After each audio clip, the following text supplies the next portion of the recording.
Bonjour à toutes et à tous et bienvenue pour cette nouvelle vidéo sur le top 10 des erreurs à éviter. Je rappelle que je ne suis pas conseiller financier et vous faites vos propres choix et vos propres recherches.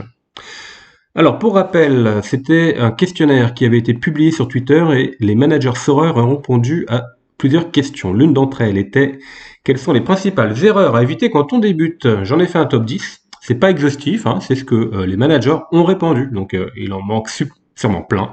Mais en tout cas, c'est la réponse des managers expérimentés de Twitter qui jouent à Sorare depuis plusieurs semaines.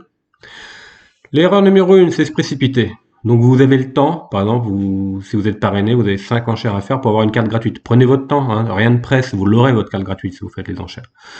Vous avez le temps aussi pour faire votre équipe, hein, s'inscrire et avoir en moins de 2 jours une équipe sans avoir réfléchi, avant ou avoir pris conseil, c'est une grosse erreur.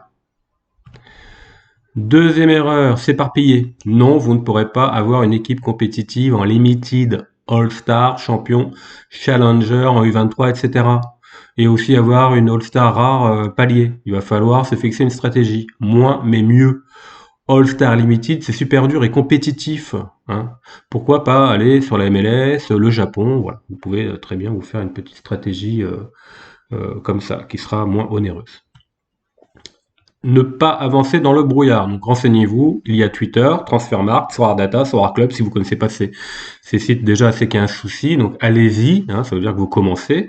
Donc allez déjà sur ces sites internet avant de vouloir acheter quoi que ce soit. Demandez conseil aux autres managers. La communauté Twitter est très bienveillante. Si vous n'avez pas pris comme parrain quelqu'un, c'est pas grave, il vous aidera quand même. Fixez-vous une stratégie. Vous voulez ce joueur, pourquoi, hein, vous l'achetez pour le revendre ou vous l'achetez pour le faire jouer. Mais en tout cas, l'achetez pas en vous disant on verra, ça marche rarement. Avant d'aligner et de valider son équipe, on regarde aussi les suspensions, est-ce qu'il y a des blessures, est-ce que le match est reporté, hein, renseignez-vous, c'est dommage quand même de mettre 5 joueurs et d'en avoir un qui joue pas alors que tout le monde savait qu'il jouait pas mais vous n'êtes pas renseigné. Et enfin, voulez-vous vraiment acheter ce défenseur du championnat coréen, hein, ça c'est encore un manager qui a dit ça dans le questionnaire. Hein, avancer dans le brouillard, non, quoi. Vous allez acheter un défenseur d'un championnat coréen.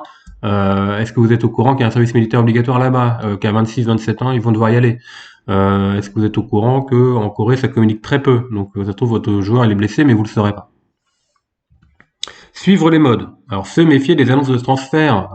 Des fois, je vois souvent, il y a une annonce de transfert et le prix monte. Pourquoi?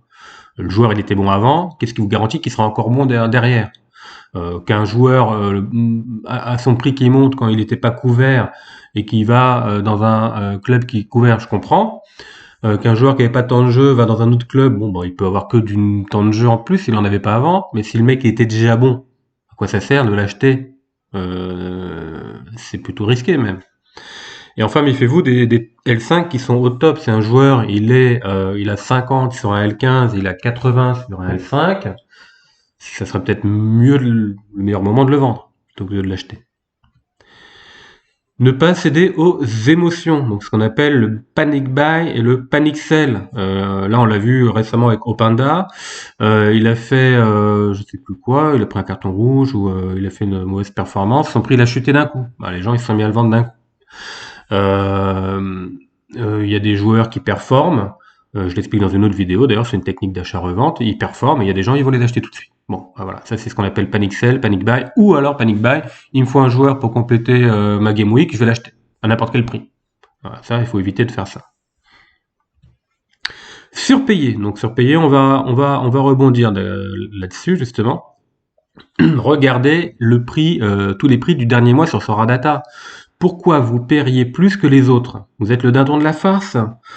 Prenez votre temps, essayez de faire des offres directes, d'accord? Sorare Data marche avec les offres directes, hein, on coche moins cher, on va directement sur l'outil, je vous laisse chercher, et puis vous allez voir les meilleures affaires. Ce sont celles que vous faites dès le début, dès l'achat, dès que vous voulez un joueur. Si vous l'achetez déjà moins cher au début, c'est déjà super. N'allez pas surpayer, d'accord? Ce gardien dont vous avez besoin pour la prochaine Game Week et dont le prix a logiquement monté très haut, car vous n'êtes pas le seul à chercher un gardien au dernier moment, est-ce que ça vaut le coup de le surpayer? Vous êtes sûr que votre équipe va faire une perf?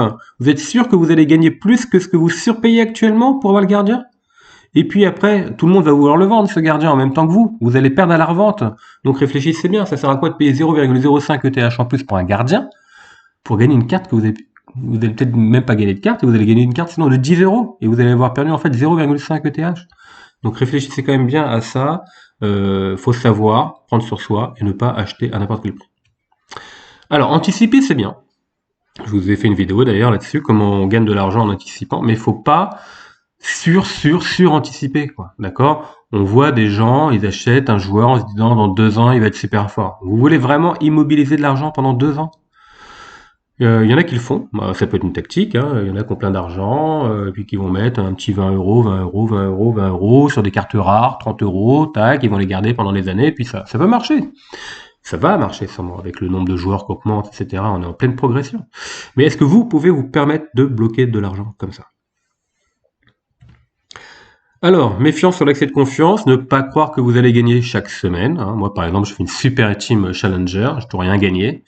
J'ai préparé une super team Asie, je pense que ça se trouve, je ne vais rien gagner avec, alors qu'elle m'aura coûté cher, mais je pourrais la revendre 2 ou 3 fois plus cher, donc voilà, je m'amuserai avec, sinon je la revendrai, mais vous n'allez pas gagner chaque semaine, hein. Il y en a, il faut avoir l'alignement des planètes, même avec les meilleures cartes. Vous n'êtes pas le meilleur manager, Sora non plus. Et vous n'avez pas de boule de cristal, vous ne savez pas quel sera le cours de l'Ethereum dans une semaine. Hein, d'accord. Et vous ne saurez pas non plus si cet attaquant va marquer lors de la prochaine Game Week, ça il faut le savoir, d'accord. Vous vous n'isez pas dans le beurre de café. La gourmandise, alors là, je suis en plein dedans. Mais prendre une plus-value de x2, c'est déjà très très très bien, d'accord, hein. Il faut se fixer des niveaux de perte acceptables, mais aussi des niveaux de gains acceptables. Sinon, vous vendrez jamais, d'accord? Ça sert à rien. Des fois, il y a des cartes qui vont faire plus 50% en 2 semaines, et tac, il faut la vendre tout de suite.